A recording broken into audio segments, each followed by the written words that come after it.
Good afternoon, and welcome to the third part of our three-part installment. I don't like that. Welcome to the third of our three-part installment, where we are looking at Bluebeam review. My name is Carlos Carrillo. I'm the executive director of the South Florida AGC. We are really excited that we've been able to offer this level of education to our members and to our non-members. This event has been open to all, and we've had a great response from the construction public here in South Florida. So it's very cool to see that us and our partners have been able to give something of value back to our membership. I want to thank our partners, Digital Drafting Systems. Sandra and her team have been fantastic. I also want to thank our instructor, the great Ari Retman. Ari is a Bluebeam certified instructor, and it's been an absolute pleasure having Ari with us. The response that we've gotten back from you all has been great. And I want to ask Ari very quickly, we were talking before we came on about how you all can go back and look at the information that you're going to be getting today. Now, I'm going to give my plug first. These sessions will be on the South Florida AGC YouTube channel. So when you go on YouTube, just look up South Florida AGC. Make sure you subscribe and hit like on those videos when you take a look. So you'll have these videos. You'll also have our safety session videos there as well. But Ari, besides being a Bluebeam certified instructor, also writes a blog, I believe, and he has his videos on YouTube. Ari, tell us some more. Oh, thank you, Carlos. I appreciate it. Well, we've got our website at ddscad.com. So let me show that to you guys really quickly. Once you go here, you can go to blog on the upper right, and then you can click on Bluebeam blog, or you can just watch the small tutorials that I've created or look at past webinars that we've done. And here's an example. I'm already here. And this is showing some tutorials that we've created, and everything that I'm going to cover today is here. So it might seem like I might go a little bit fast today during the presentation, but that's just because I want to get some information out and let you guys ask me questions. And if you want to go step by step and be able to pause videos, you can just click on one of these links here, for example, if you want to learn how to decrease your PDF size. Then you can read this article, and then here's our YouTube channel link. And if you click on this button here, you can go directly to our YouTube website. So thank you so much, Carlos. Really appreciate you telling everybody about that. No, I appreciate you. So with that being said, I will turn you over to Mr. Retman, our black belt Bluebeam instructor. And I'm going to turn my camera off and listen to the good stuff that Ari has to tell us. Show's yours, sir. Oh, thank you so much, sir. All right, great. Well, it's a pleasure to be here once again. This is going to be our third and final week of this presentation, but hopefully we'll do more in the future. So this one's going to be an exciting one because these topics are the most popular topics that everybody likes to ask about and to learn about when it comes to using Bluebeam Review. When it comes to signing and sealing, it's extremely important to know how to do it properly, and I'm going to be covering Studio as well. And I have a little surprise for you guys when we get to Studio, and I'll tell you more about it soon, so stay tuned for that. So we have some benefits, of course, for using Review, and I've talked about some other benefits in our previous webinars, but today we're going to be focusing on signing and collaborating online. So we can use Studio to work on the same PDF at the same time with our colleagues and our clients. A little tip, you can actually invite somebody that doesn't own a license of Review. All they have to do is install the program for free. You can invite them to your own Studio session, and they can make markups and measurements with you and have full access to Review Standard in your session. So it's a great way to introduce people to the program and allow them to work with you on the same PDF at the same time. Then you can use Studio Projects to archive your job milestones, to place different files in there. You don't have to place PDFs and projects. It could be all different kinds of files. So it's really, really useful. And we're also going to work on signatures, and that'll be the first thing that I cover today because it is the most important topic.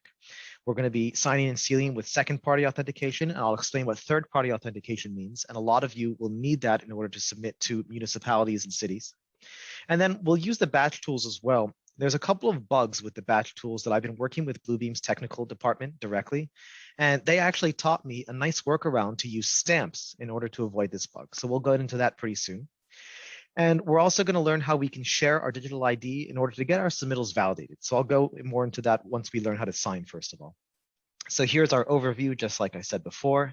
We're not going to go in this order today, so I'm actually going to go right into customizing our signature first, and then we'll probably go into exporting and batch signing, and then we'll do Studio last. So let's get right into it. My program is open and ready to go. So we have our project and we've been working on it for a few months and we're ready to finally submit. And so it's time to sign. So what do we do? Firstly, we can go to our signatures panel. It looks like this ink pen right here, and we can expand it. And we can see that we have 4 buttons at the top.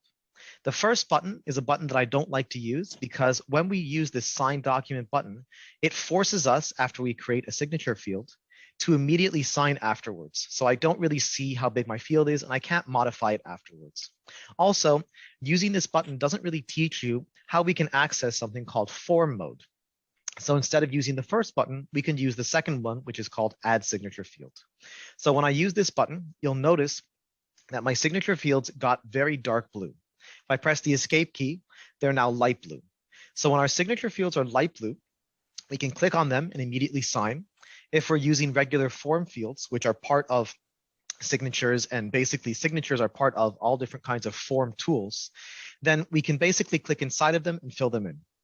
Just to give you guys a little cool function of the program, we're not going to get too deep into it right now, but just so you know, you can actually set form fields to do addition, subtraction, multiplication, and division with each other. So if I change the numbers in this form field up here, it now automatically changes the number down here because I've set these two to add up to each other. So that's a pretty cool thing. So while we're in regular markup mode, and while these form fields are light blue, we can click inside and basically fill them in or sign and use them. Now, if I click on the Add Signature Field button, they all turn dark blue. I have now entered into what we call form mode. As a result, if I click on a form field, I can't really sign it. Instead, I can now see these yellow grips here. This is where I can modify the field. I can move it around. I can right-click on it and delete it. If I press escape and I exit out of form mode, I can't right-click on form fields properly. Some text fields, you can right-click on them, but you have no functionality except to select the text inside. With the signature field, if I right-click on them right now, nothing happens. So without understanding how form mode works, you wouldn't be able to delete a signature field. So now that I'm using Add Signature Field, I can now right-click and delete fields whenever I want to. So that's form mode, and now we're ready to sign. So I'm going to click on this, and this is the signature dialog that appears after you've created a digital ID. So what you'll see if this is your first time is this dialog here. So I can either create a digital ID from within Review, and if I do this, it's only going to be second-party authenticated.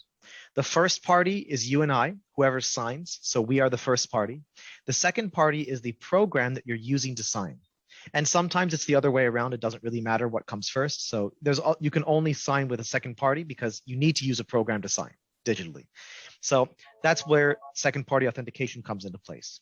And some cities and municipalities do not accept that because they require another company to validate your signature and become the third party. So if you're working with one of those companies, for example, IdenTrust is one of the most common ones. There's also DocuSign and GlobalSign. You can essentially browse for an existing digital ID and locate the files that they give you after you sign up and after you give them all the information they need to validate your name, your computer, all kinds of other things. But my signature is second party authenticated, and there aren't really too many differences between them except for validation purposes. So now I'm just going to log in to my signature here. And let us see what happens. Oh, yes, I have different variations of my password. So let me change that. There we go. So the first options here are signature type.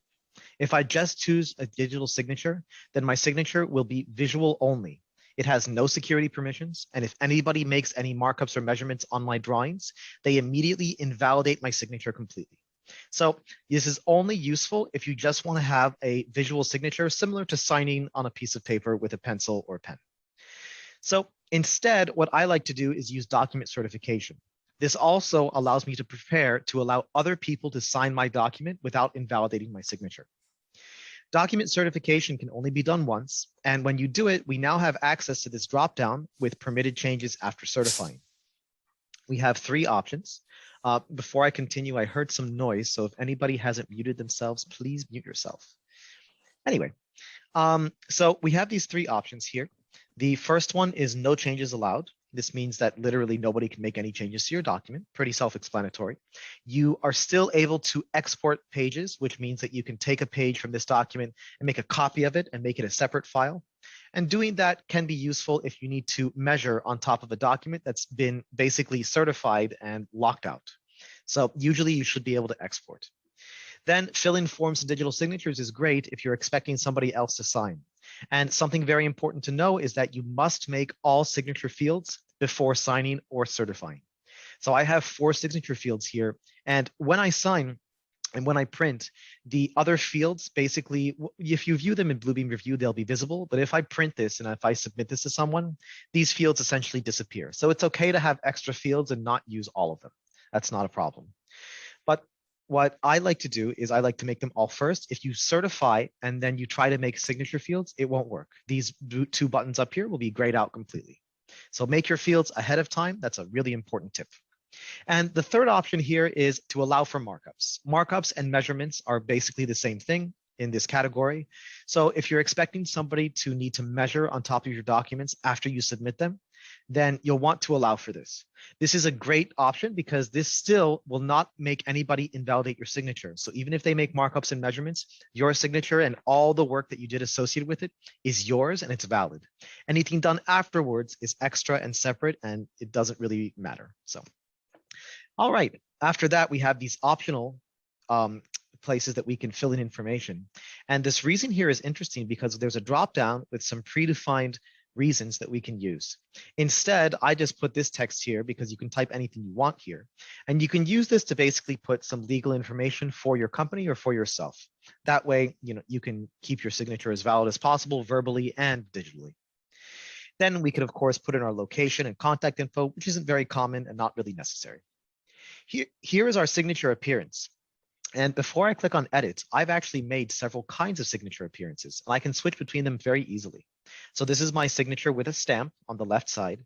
This one here includes my name in big bold letters, and my name is essentially on the signature twice. So it's here on the left, which is symbolizing my cursive name if I sign my document in real life with a pen, for example. And the third option here is empty.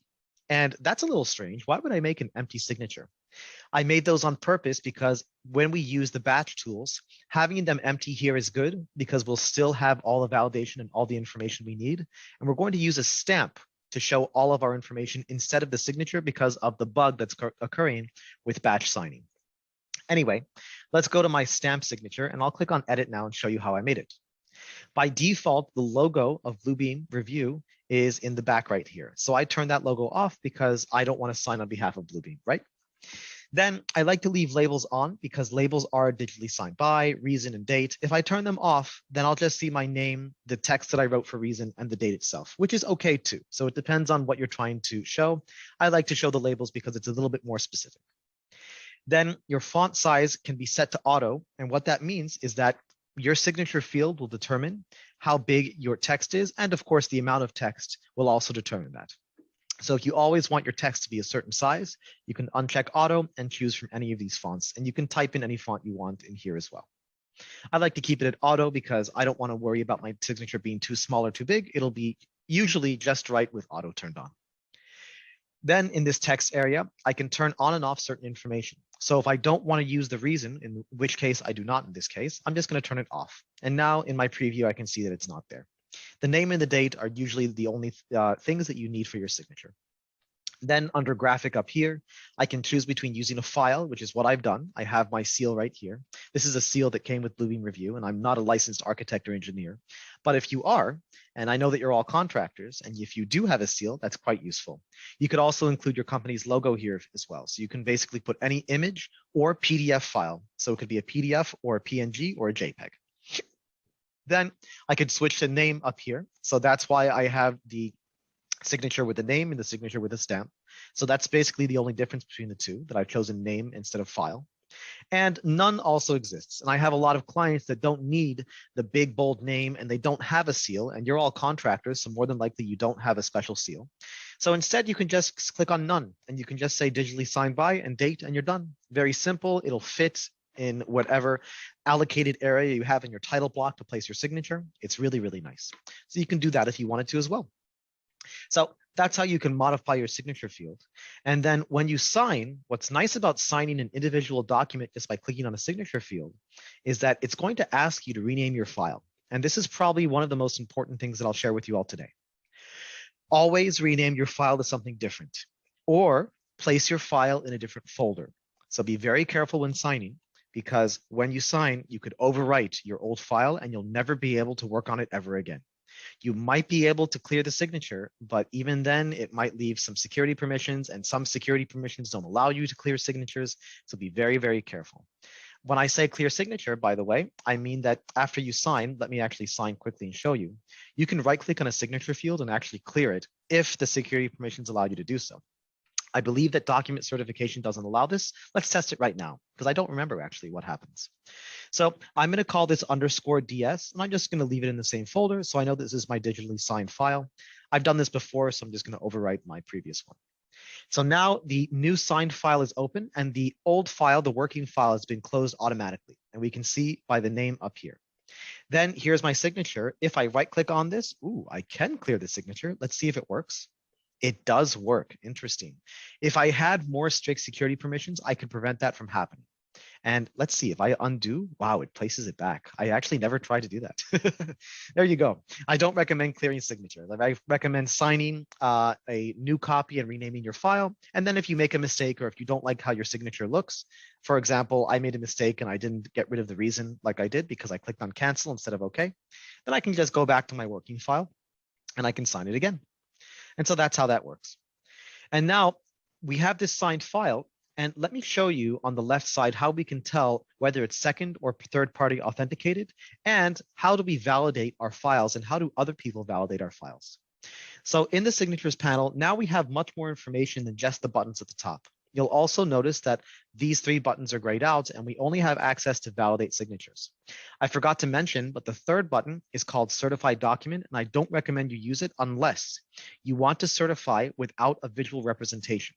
So I'm back to my original document, and if I click on certify, the same dialog appears, except that there's no preview at the bottom of my signature.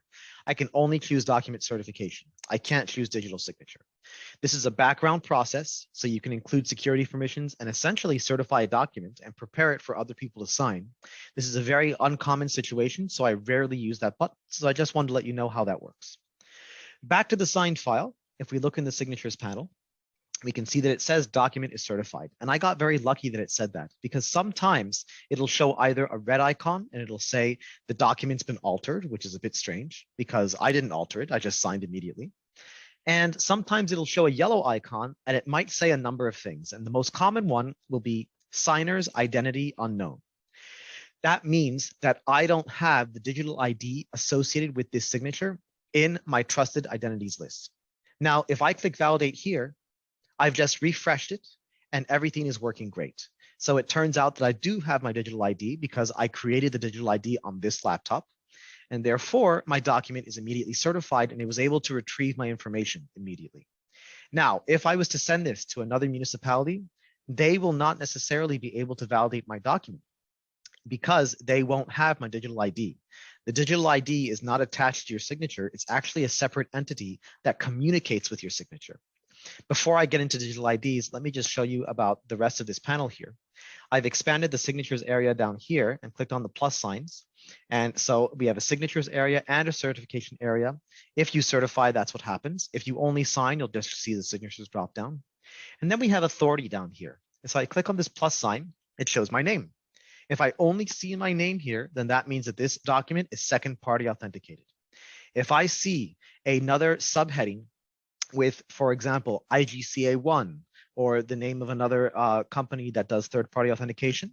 IGCA, by the way, is IdenTrust's label for their authentication. If I see that, then I'll know that this is a third-party authenticated signature. So this one was made in Bluebeam Review, no problem. It's only second party. So what did I want to show you guys? Sorry, I just had a bit of a blank.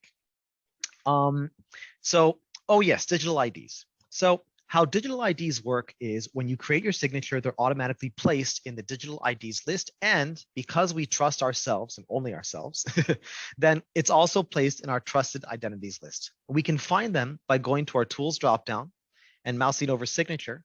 And then we have, by the way, we have signed document here and certify, the same buttons that we found in the signature panel. I wish that the add signature button was there, but it's not. So that's why I don't really use either of these. Validate signatures is also here, but it's a long way to get there, so I don't use that either. And here is digital IDs. So here I can see that my name is here. And if I select this, I can see the date that I created my digital ID. It was around 2 years ago. So with that in mind, I can also export my digital ID. And this is important in order for me to share my digital ID with other people. So I would select it in the list and I would click on export right down here. Then I would save it, and it saves as a .cer file. It's a certificate file, and it has my name there, the same name that I used when I created my digital ID. So that's how I can export it and have it ready to be sent to a municipality for validation. Now, what if I just attached my digital ID to an email? You would think, oh yeah, of course, I would attach my submittal and my digital ID. They would take it, they would put it in trusted identities, it's done. The problem is that if you try to attach a digital ID to an email, it'll be locked out and it won't be able to be downloaded.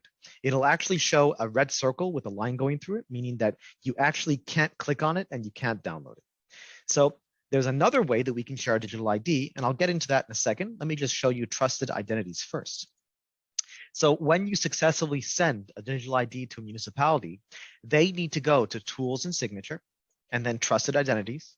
And here they need to click on the plus sign and add your digital ID to the list. Mine automatically was placed here when I created it, because basically when you make one, we trust ourselves, as I said. So that's why it's here in this list. And if I wanted to validate somebody else's signature, I would add their digital ID to this list as well. And so that's how the exchange happens between us and municipalities. So how do we send a digital ID to them? If I can't attach it to an email, I can't think of any other way to do it. But luckily, there are a few ways. And the best way is to use a file attachment. So if I go to Tools and File Attachment, I can essentially find my digital ID, or any file, of course. I'm going to use a PDF as an example for this one. And when you attach a file, all you have to do is click after you select that file. And it looks like this little paperclip. The problem with the paperclip is that when I zoom in on it, it continuously gets smaller and smaller. And when I zoom out, it gets larger to a certain extent, but it's extremely small and hard to see. So as a result, I don't like to use this symbol. I can change this by going to Properties, the gear wheel right here. And while the paperclip is selected, I have File Attachment Properties. And I can go to Icon, and I can change it from paperclip to File Icon. Now it shows the icon used for the file, so I immediately know this is a PDF. And it is a fixed size. So as I zoom in on it, it maintains its original size. So you can see that I've already attached my digital ID to the document right here. And it looks just like the certificate icon that you saw in my folder. Once it's here, then you need to sign. And here's another tip. When you sign, and if you use document certification, if you say no changes allowed, and I believe fill-in forms and digital signatures is also similar, other people will not be able to extract and download your digital ID. So you must use markups, fill-in forms, and digital signatures in order to allow them to extract it. Now, I had a client that said, Ari, I don't want to allow for markups and I don't want anybody to sign after this. I want to lock out the file. We have some proprietary information, and this is very important to us. So I said, oh, okay, I have an idea then. You don't have to attach your digital ID to the same file that you're trying to submit. You can submit that file, and it's a separate entity, and it has all the security permissions. And all you need to do is you can make a brand new PDF, or you can create a PDF that has your company logo, your name, and it has some instructions on how to use the digital ID. And you may as well attach it to this PDF. And this PDF does not need to have any security permissions. By the way, a digital ID does not have any password information or anything that could basically be hacked. So nobody can figure out your passwords and other proprietary information from a digital ID. The digital ID only has basic information like the date that it was created, what computer it was made from, your name. So that's why the digital ID is really, really a secure file. And that's why it can't be attached to an email. It's basically locked out from even being accessed unless it's accessed as a trusted identity in certain programs like Bluebeam Review. So that's what it's meant for. So I can attach it to this PDF, and then I can send this as a separate PDF. This I can attach to an email with the digital ID as a file attachment. And then the municipality that receives this can take it, and they can go and they can click on extract. So here in properties, if I have the digital ID selected, extract is right down here. You don't need to open it because it'll just open this window. This is not a window within Bluebeam itself, or Bluebeam Review, sorry. This is actually a Windows window. And that means that you can actually install your digital IDs as certificates into Windows itself.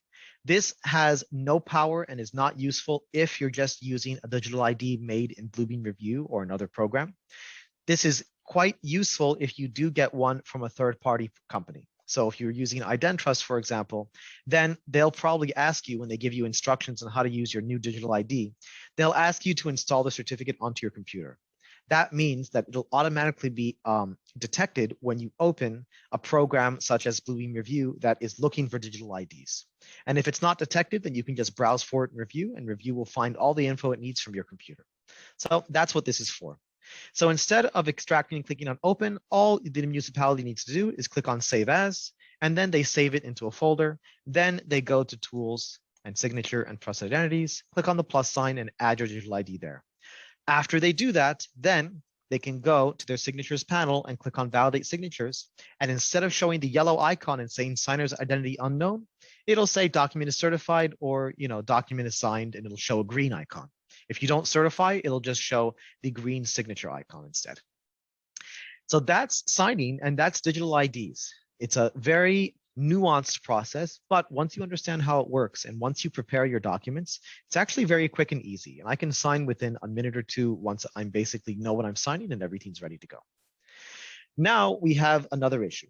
What if I had more than just one page to sign, and not just 1 or 5 or 10, but 50 or 100 or more pages?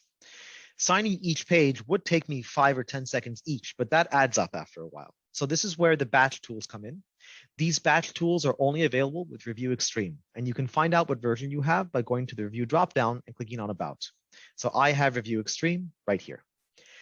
So you can access these batch tools by going to the batch dropdown, and we have Sign and Seal. We also have copies or duplicates of the other functions of the program, such as stamps and headers and footers and things like that. And we can find them in batch as well. So we can use the regular functions. So if I go to document, for example, headers and footers is right here. But if I wanted to use the batch header and footer, I would go to batch and headers and footers. So I'm going to do that for signing and sealing right now. Now, one thing that's very important about the batch tools, which I made a mistake on once about a few months ago, and luckily I had sent this exact floor plan or this file in an email, so I was able to get a copy of it. If you use the batch tools, it will not give you a chance to rename your file. So instead, you need to make a copy of your file before you sign. If you just use the batch tool on your working file, you'll lose it forever. So don't make the same mistake that I did. I'm going to go and open the folder that my file is in. I'm going to close it from Bluebeam Review because I can't make a copy of it while it's being used. So I'm just going to say don't save on that. And I'm just going to make a new copy very quickly. And that way I can sign that copy and not be worried about my working copy being modified in any way. So let's call this one underscore batch underscore DS. I'll click enter. Perfect. Now I'm going to open this one. All right, so we can go to batch and sign and seal. And then it's going to ask us what documents and what pages we want to sign. We don't just have to sign one PDF set. We could add multiple files and multiple files inside of folders if we wanted to. Some of my clients are actually required to keep all of their pages as separate PDFs. They can't keep them as one PDF set and just sign once and be done. They have to sign each page individually because their municipality says that if they make a change to one page, they don't want to have to reissue the entire submittal. They just want to have to fix that one page and be done with it. And so then you can just add all of your separate pages in this list if you needed to. So I'm fine with this. I'm just going to do all of my pages for this document, and I'm going to click next. Now the badge dialog opens, and this is where the fun begins because there are some little issues with the batch process. Now, for me, I'm not really having any major issues. Let me go back to my regular signature and see if that's the case. Good. So if we zoom in here, we can see that my signature appearance looks very good. I have many clients, at least 4 of them that I know of for sure, that are having an issue where no matter what they do, whether they have an image or just text, it doesn't really matter. Their signature area, this red box here that appears when I mouse over this, it extends to the right and the left, and there's no text there. It's just all empty. And as a result, if I try to move this box past the page's edge right here, it doesn't let me. It stops at this edge right here. So this is a problem because their box is literally almost the entire width of the page, and therefore they just can't move their signature. So instead, Bluebeam's technical support and I found a workaround. So what do? we make a signature that's essentially empty. So here I have two of them. I didn't mean to make two.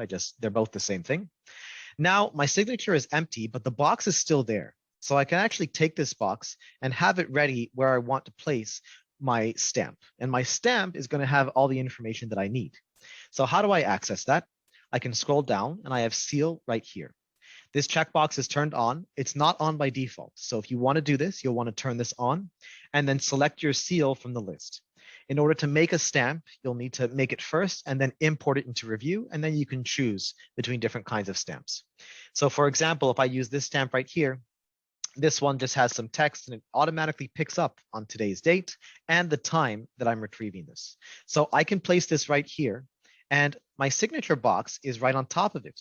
And the reason why I'm putting it on top of it is because the signature box does not obstruct it. It will not literally cover anything. And when somebody clicks on the stamp, they're actually going to be clicking on the signature box itself. The stamp will flatten itself to the page, which is awesome. And to turn on that setting, you need to turn on flatten right here. So this also turns on automatically when you turn it on for the first time. This is called unflatten or allow markup recovery. If you don't want anybody to be able to modify your stamp after you sign, just uncheck this. That way, when your stamp is made, it's stuck to the page, just like how these other lines are stuck to the page. And then when they click on the stamp, they're actually clicking on the signature box itself, which is empty. But like I said earlier, it has all the information you need to validate your signature. So that's the best workaround that we've got. Now, you could also avoid this by choosing under type up here, digital signature, and instead we could use document certification. Now there is no signature appearance anyway, and that box for the signature is gone. So the problem with the badge tool, another issue, is that you can only certify or sign separately. You can't just click on a signature and include document certification with a signature. You can do one or the other. Now, this is actually a good thing because if we're having the bug with the appearance of our signature, there's no need for it. You can see that it's grayed out here. I can't even access it now. But now I've chosen document certification. So now I have security permissions, which are great. And I can still turn on my seal or my stamp, and I can just use that instead. And that way we have the best of both worlds. We have our security permissions. We're certifying the document. This allows other people to sign after we do as well. And our stamp has all the information we need. For example, this is just a silly stamp that I created a long time ago. Instead of using the word approved, you can basically have the exact same text that you saw in my signature. So it could say digitally signed by blah, blah, blah, blah, blah, blah, blah, and it would have everything we need. And that's it. And you can still include the date and the time and any other information you need. So that's the way that we use the batch tool. So let's use it. Why not? I'm going to, actually, it might take some time to process. So I'm not going to waste too much time. Basically, after you place everything and get it all prepared, you can check your other pages to make sure that your stamp and or your signature are in the right place. So here's my second page. And yes, the stamp is looking good right there. And when I'm ready, I click OK, and then it signs all the pages. And then you can basically check them in your document certification area.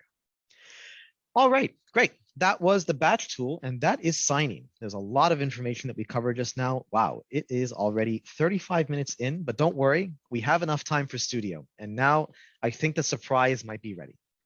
And the surprise is that if she made it today, my colleague Raquel is going to be demonstrating Studio with me today. So if she can hear me, she'll be listening to some of my instructions, and she'll show you guys what it's like to work with somebody in Bluebeam Studio. So let's do Studio right now. We're going to go to the Studio area right here. It's a little house with a door. Now, before I get too far into it, let me go back to the PowerPoint and make sure I didn't miss anything. Yep, we've learned all about everything here. Perfect. So in Studio, when you're going for your first time, it's not going to look like this. I'm going to sign out and show you what it looks like. So for your first time, you're going to see this window right here. Make sure that you choose your region. So you'll probably want to use the Studio in the US. That way you'll have fast connection. And then you can click on sign in. Now, if this is your first time, you'll want to click on create account and fill it in. And I recommend that for your Bluebeam display name, just use your first and last name. So for me, it would be Ari Redman, just like that. That way it's easy for other people to identify you. I've seen people that write things like A Redman or things like RER, and then I don't really know who that person is unless I'm very close with them. So now I'm just going to sign in with my email, and all you need to do is validate your email once you create your account. It's very, very quick and easy. Then it'll ask me for my password. And if you update to the latest version of Review, it will remember your password. There was a bug that was occurring for about 3 months in the previous patch, where even if we checked the box that said, remember this password or remember me, it wasn't remembering. And we always had to type in our password in our email every single time we signed it. They fixed that, and that's why it logged me in automatically before, and I had to manually click on the Studio dropdown and sign out this way. All right, all logistics aside, now let's get into the heart of the matter. What is Studio? So Studio has two components, projects and sessions. We can access them with these tabs up here. So this is projects. I like to make fun of projects because it's an older way of working with cloud collaboration. It basically looks like an old chalkboard. So you can kind of see that it's like an old chalkboard with some random lines. So I say that because projects is inflexible. If you don't have a dedicated internet connection, you really won't be able to use projects effectively, and you could lose work if you lose internet in the middle of trying to upload files. Sometimes the files will be in limbo on your local PC, and then once you get internet again, you should be able to upload them. But just to avoid this, I don't recommend doing current work in projects. You can use projects as an archiving tool. So let me open a project and show you a little bit about how it works. We're going to quickly breeze through it because I want to show you guys Studio, and then Raquel will come in and demonstrate Studio sessions with me. So here's a project for presentations that I've made. And it opens up this project panel, and I've already uploaded some files, and I even created a folder here. I have this panel that's kind of cut off halfway. So I'm just going to make my document here a little bit smaller. This panel here is great because it allows me to add new folders within the project, so I can organize myself with submittals and RFIs and shop drawings and all kinds of other things that I want to put on projects. And by the way, there's no limits to your file sizes and the amount of files that you upload to projects. I'll prove that to you by going to Bluebeam's website. They've got an FAQ here. And if you click on Studio here, and then you scroll down to this little chart right here, we can see that projects basically has unlimited constraints. There are basically no constraints. And like I mentioned at the beginning of this presentation, you can put other files other than PDFs into projects. Sessions only works with PDFs. So if you want to put your AutoCAD, your Revit files, other survey files, because I know that you're all contractors, then you can definitely place them in projects for safekeeping. So I have this file in projects, and I'm just going to double click on it right here. And it's going to open, but not really. Also, if I say no to this dialog that opens right here, it's just going to close the project pane, but it still opens the file. I want to keep my project pane open, so I'm just going to make it a little bit smaller, and I'm going to make this a little bit bigger so that we can see the file that we're working with. So now I have a project file open. How can I tell that it's in projects? I know that I double clicked on it here, but the easy way to tell is if we look at the name of the file, there's a lock icon right to the left of it. So that means that this is a project file. It's not a session file because all session files will show the session icon. And I forgot to mention the session icon looks like a dry erase board on wheels. So it's much more flexible because the wheels represent the ability to move the dry erase board in different parts of your room. And so sessions does not require a dedicated internet connection. And I'll prove that to you guys very soon. Anyway, here's projects. If I click on this markup here, and let's say I wanted to delete it, I can't do anything to it. Isn't that strange? And that's because this file is checked into the server and it's locked. Nobody can modify it yet. I'm going to click on the lock icon here, and I'm going to click on checkout now. This is going to allow me to work on this file, and only one person can work on a file at once by using Studio projects. So it's a very, very specific, rigid system. So now that I've checked out the file and the file is checked out to me, I can click on this check, I can right click on it, and I can delete it. I can make a brand new one, so I can do a little bit of work here. So if there are some small changes I need to make to some files and projects, no problem, I can make them very quickly. I just don't recommend working on here for more than an hour, for example. So let's say that I wanted to show somebody the changes that I made, but I wanted to continue working. I can click on the icon here, which instead of a lock, it shows a piece of paper. And then I can click on Update Server Copy. It will temporarily check the file back in and then check it out again so you can continue working. It's kind of like clicking on Save instead of clicking on Save As. Check-in is more like Save As because basically you check it in and you're done working. So I'm going to check it in, and then I can write a comment here. So I can type in revision 42. Why not? Seems like a random number, but if you've read Hitchhiker's Guide to the Galaxy, then you'll know that 42 is the answer to everything. So a little joke that I like to make. So let's go and look at our revision history and see how many times I've checked the file in and out. If I go and click on the lock icon, I now have revision history accessible right here.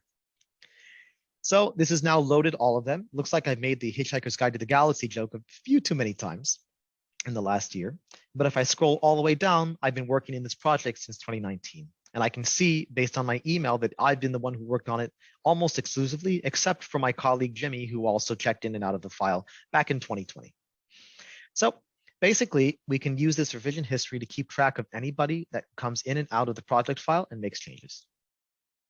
So now we're done with this project file. And by the way, if this icon shows the silhouette of a person instead of a piece of paper, that means that somebody else has checked out of the file.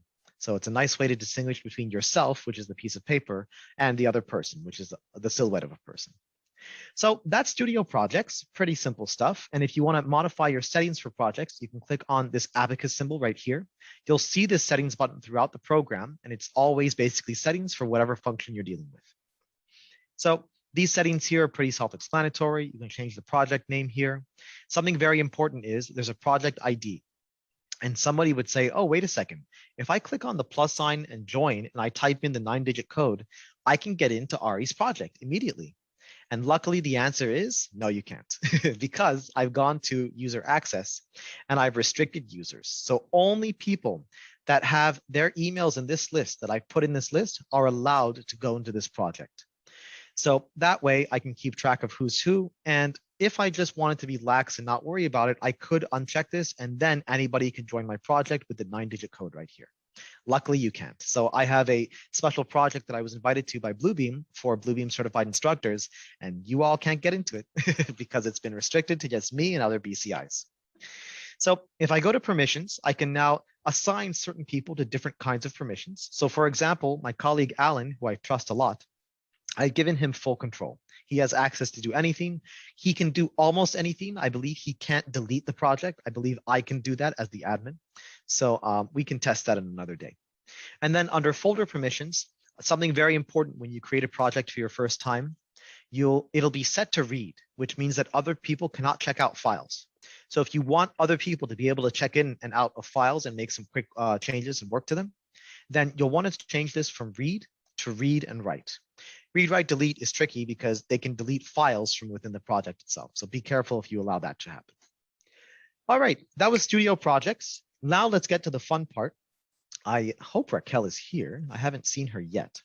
So I'm going to close out of projects. We're going to go into Studio Sessions. And now let's go into our session for presentations. Now, how can I tell if Raquel is here or not? Well, the good news is that now I can immediately tell because in my online area, she's online. So she's currently in the studio session. And if you look next to her name, it shows the document that she's currently working on. So she's working on the instructor one. This is perfect. So now we're both working in that same document. So now I know Raquel is here, so I'm very happy. So before we get into collaborating together, I can show you that I can tell whose markups are what. Ooh, look at that. Cloud just got removed. So Raquel is deleting some markups and getting ready to make some more. And what she'll do while I explain to you guys how these markups work is she's going to make a markup on a random page. She's not going to tell us where it is. And I'm going to show you guys how we can locate that markup very quickly. So Raquel will give us a nice little scavenger hunt to go on. Meanwhile, if I click on a markup here and I go to properties, I can immediately tell whose markup this is. So my colleague Alex made this markup. And the grips are grayed out and I right click on it and I can't delete it. I'm the admin of this session, so shouldn't I, amongst all the other people in this session, be able to delete this markup? And the answer is no, and no matter what, I can never delete anybody else's markup or make any changes to anybody else's markup. Properties is also grayed out, for example. Bluebeam did this on purpose to improve communication and accountability within their program. There are actually two ways to communicate in the program, which I'll show you guys very soon. So before we get into communication, I believe Raquel made a markup, and I can tell because if I go to my records list right here, I can see that she just recently made a Cloud Plus and she made some modifications to it. So all I have to do is just click on it in the records list. So it looks like we've navigated to, let me make my side panel smaller. We've navigated to page 3, and it looks like this is her cloud right here. This is great. If I click on the edit, it usually will select the cloud, but in this case it didn't. That's a little strange. But there it is. She just made a Cloud Plus tool. It's a cloud and a callout combined, which I showed you guys in the first week of our demonstrations. So look at that. She's now basically made this, and I could find it in 2 seconds. I don't have to ask her where her markups are. Everything is in the records list. Whether you add a markup, delete a markup, or make any changes to a markup, it's all here. And so far in this session, we've been working on it for, let's see, if I mouse over this, it says, yep, back in October of 2020. That's when this session was first created, and we've been working on it ever since. And look at this, Raquel is actually making a lot more markups now. She's been making some ones that say like, hi, everybody. Let's see. Let's click on this one. Oh, look at that. She's now saying hi to everybody. Hello, Raquel. Thank you so much for being here. It's so nice to see how you can we can make markups instantly. And her markups are live to me within seconds, even though we're in the same office using the same internet. Even if we're in different parts of the world, as long as we both have stable internet connections, we can see each other's markups in seconds.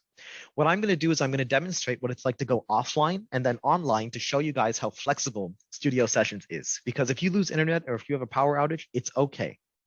So I'm going to use a line tool to demonstrate this. If I just make a line tool while I'm online, you're going to see a little red dot on the bottom right. It's going to appear and disappear very quickly. The rate at which that dot disappeared is how fast people can see my markup. So Raquel can see this line right now. And so what I'm going to do is I'm going to temporarily go offline in the program. So I'm just going to click on this button right here, the connected button with the green dot. Now it's going to ask me if I want to work offline. I'm going to say yes. So now I have a red dot here. I can't tell who's online. And if I make any markups, such as lines, the red dot on the bottom right persists, and it'll persist until I go back online. If I mouse over this dot, it says pending upload. So it's waiting for me to go back online. So now I'm going to go online, and let's see how quickly the dots disappear. So I'm going to click online right now, and let's see. 1, 2, 3, 4. Pretty fast, a couple of seconds each. Very nice. So now all of my markups are live on the session. So you can work locally on your session, and you can work offline. You can close out of the session. You can close out of Bluebeam Review. The next day, you can open it up, and let's pretend that you didn't have internet for the whole day. All of your work will still be there because it's being saved in temporary folders in Windows itself while you're offline. Okay, now Raquel is going to help me one more time. We're going to learn how we can communicate with each other in the program. So how does it work? Well, I have a funny idea. I just noticed that there's an empty text box here. Looks like, let me see who made this one. Uh-oh, Raquel made this empty text box. So we all make mistakes. So I'm going to use this as a great example to tell her to get rid of it. So how do we do it? Firstly, I'm going to right click on the text box and I'm going to use a reply. Replies and alerts are the two ways that we communicate in Studio Sessions. I'm going to use a reply first because my reply is a set of instructions. The alert will actually tell Raquel that there is some set of instructions or there's a reply that I've made for her to read. So because we both know how Bluebeam Review works and we've trained together, she knows that if I alert her, there's always a reply. I would never alert her and just, there's nothing there, so you have to guess what happened. So I'm going to click on reply. A little white box appears down here and I'm going to type some instructions. So I can say, please delete this, thanks. And now when I'm done, I press the escape key. Whenever I'm done with text, you press escape. All right, so now in the bottom right of this box, there's a little icon here. With Review 20, you can see this icon. Older versions of the program don't have this. This is a new feature with Review 20. This is the reply icon, and it's really cool because if I mouse over it, it shows the text that I wrote just now. If I click on it, it's even better because it opens up my markups list. Oops, it didn't highlight the markup. There we go. Sometimes it doesn't highlight the markup in the list, so you can just deselect it and reselect it again because usually your markups list needs to be open in order for this to work. Anyway, it highlights the markup, and below the markup, I have this reply right here. And in comments, I can see that text.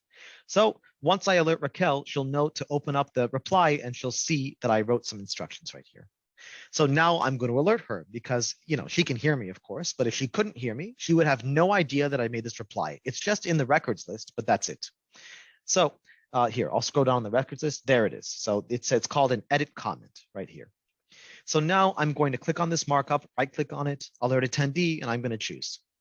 Meanwhile, while I do this, Raquel can also make her own reply and she'll alert me so you guys can see what it's like to receive a notification. So I'm now going to choose her from this list. I could choose more than one person here. I can just hold control and select all their names. Oops, I didn't mean to do that. I accidentally notified everybody. That was a mistake, but it's okay. All my colleagues will forgive me, right, guys? Right, Jimmy? Right, Alex? Anyway, so I've now alerted them, and they're going to see their alerts in the notifications panel right next to record right here. So if I go to my notification, it now shows that I just got a new notification from Raquel. What if I wasn't in Bluebeam Review? What would happen? Well, if I'm not in the program, I'm going to be getting an email from Raquel or from Bluebeam Review itself, kind of, saying that Raquel has alerted me, and it'll give me a link. And when I click on it, it'll automatically open Review and open the session and take me directly to that markup. Now, because I'm in the program, my record and notifications area sometimes become orange, or they flash orange temporarily. So that's one quick way to alert somebody while you're working together on the same PDF. So I'm going to click on Raquel's notification, and it looks like this markup that she notified me on doesn't exist anymore, and that's fine. So I'm going to click on the second notification, and there it is. It highlights the markup. I now know to go to my markups list, and there's a little comment here. She's asking to please count the accessibility spots that are available. That's a good idea. We have a nice parking lot here, so we need to count them and have them quantified. And that's how replies and alerts work. So this is how we communicate with each other. We don't have to necessarily call each other on the phone. We don't have to send too many emails, just one email per alert if you're not in the program. So I did not get an email from her just now. If I wasn't in the program, I would have gotten an email. All right, so that's Studio Sessions in a nutshell. And if I go to the settings here, just to show you guys, they're very similar to projects. You can also set an expiration for your session. And don't worry, if you're not available to download your files and back up your session before it expires. Let's say that 3 days pass and the session expired 3 days ago. You can just open Bluebeam and it'll automatically say, oh, your session has expired. Do you want to download your files? Do you want to download your markups? Do you want to create a summary report? No problem. So the expiration is more of a motivator to give people deadlines. And you're never going to lose your files if your expiration supersedes your ability to get onto the program. And the permissions here are a little bit different from projects, and you can set certain people to have different permissions. And that's it. That's Studio Sessions and Projects. And that's the cloud collaboration tools in Bluebeam Review. All right, guys. I believe that is it for our presentation. So we do have time for questions. And thank you so much, Raquel, for all your help. Great job. So let me check in the chat box. Let me see if anything came in through the chat box. Unfortunately, Ari, once again, for the third time, I forgot to ask people to ask questions in the chat feature. So, hey, folks, if you got questions, let's hear them. You got your opportunity here with our main man, Ari Retman. Let's get those questions in. Take advantage of the time you have here with our Bluebeam certified instructor. What do you think? What questions do you think you're going to get, Ari? Well, I would assume that questions about Studio would come up. Signing, I think, is the number one thing. Although, to be honest, this audience is contractors, and I know that contractors don't really need to sign most of the time. Sometimes they do. I usually show signing and sealing with engineers and architects because they always need to sign and seal all the time. But yeah, let me think of a question. I think that I got some in my email a few weeks ago. Let me see if there's anything that came up that we could use. Let me check on my other monitor and see what I've got here. And I don't want to repeat questions from last time. So let me see. Yeah, one question, for example, was what are the file limits for Studio? I already covered that, but just in case, I'll show you guys the FAQ again. So for example, the file sizes themselves can be 1 GB in Studio Sessions maximum. In Studio Projects, it doesn't matter how big they are. Now, a PDF that's 1 GB in size is massive. That is probably a few thousand sheets with tons and tons of markups in them. Now, as contractors, you're probably dealing with surveyors as well, so you might get those big files. So in Studio Sessions, you might want to break up your files if they are too big, but in Studio Projects, no problem. You can just upload them. We just got a question just now from Daryl. He says he went to the links at DDS CAD regarding the posted webinars. However, I did not see the last few sessions. Is the YouTube better to review while fresh in my mind? We don't have the webinars from AGC on our website yet. I believe that they're on AGC site and we don't have those recordings yet. So we'll be working with Carlos to get them there. That's a good question. For now, we just have the tutorials that we made and we've hosted our own webinars in the past. So if I clicked on Bluebeam webinars, for example, Then these are webinars that we've done in-house or we've done with the AIA, for example, and other municipalities and companies. So, but yeah, I'm glad you asked. Yeah, definitely. Carlos will be giving us those recordings, and we'll have them both on his site and our site. Why not? So the first two are already on our YouTube channel. So if folks want to go to YouTube and look up South Florida AGC, they will find them there. Nice. Here, let's look it up while we're here. Why not? YouTube.com. And then South Florida, oops, hold on. South Florida AGC. There you guys are. Excellent. I'll subscribe to you too. Why not? Good. And then if we go to videos, yep, we have some other ones. Yep, here's our webinar series, part 1 and part 2. Awesome. Thank you, Carlos. That's great. All right, let's see if we have any other questions. Nothing came up live, so let me see if there's anything else that came in a few weeks ago. Oh, you're very welcome, Gus. It's nice to have you in. Let's see. Yeah, these questions are more so for other topics that I covered in the recent ones, but let me see if there's anything interesting. I love that Gus thanks me like I've offered anything here regarding Bluebeam. You're welcome too, Gus. Well, you're the host, and the fact that you guys have a nice YouTube channel is great. So you're another good resource for people to learn more about these programs. It's really, really good. Good. I don't see anything too pressing on my end. Well, here's one that's interesting. I went over this, I believe, last week, but just in case, if you guys ever see a blue screen when you're measuring in Bluebeam Review, let me open up a local file and demonstrate this. That means that there's a viewport in the way. So if I use a measuring tool, you're going to see in the upper right of my screen, a blue screen is going to appear. So I'm going to use the length tool. And this blue little box here is a viewport. I made this on my own, but if your entire screen is blue, that means that you've automatically imported layouts and viewports from programs like AutoCAD and Revit. And they will supersede and override the scale of your drawing. So this drawing is 1/8 of an inch equals a foot. And if I click on the length tool again, this detail here, or this viewport, excuse me, is 3/4 of an inch equals a foot. And so I can use that to have different kinds of measurements on the same drawing. So if I have this 30-foot dimension here, and if I move it inside of a viewport, it'll change to 5 feet because the scale is different in this viewport. So if you're trying to calibrate on a document that's all blue, it won't let you because the viewport will override it. So just a common thing that has nothing to do with today's session, but I may as well remind you guys about how that works. So, all right, let's Ari, see. you did such a good job that Thanks. no one has any questions. Yeah, I'm very happy. That's great. So, hey, I want to thank Ari very much for his time and sharing with us his knowledge. This has been a fantastic session. You all can expect, you all who are watching can expect to see a survey coming out in the next couple of days regarding the event. We want your opinions. We want to see what we can supply you with to make your lives easier. It's the job of our association to assist you. So quick thank yous again. Thank you to Ari. Thank you to Sandra Biermar and the team over at EDS CAD. Thank you all so much. I also want to thank Vanessa from my team. She's the one that gets those videos out on time. So thank you very much to Vanessa.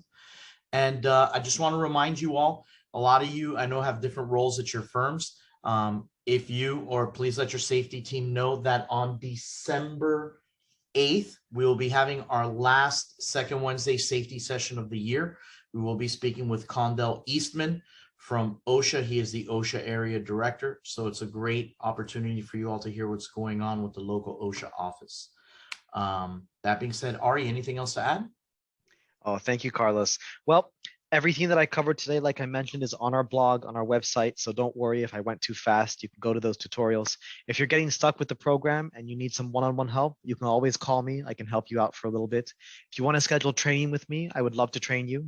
We do have our Essentials course once a month, but you can always schedule customized training, which can be held at any time and day that's preferable for you. And we can always go from there.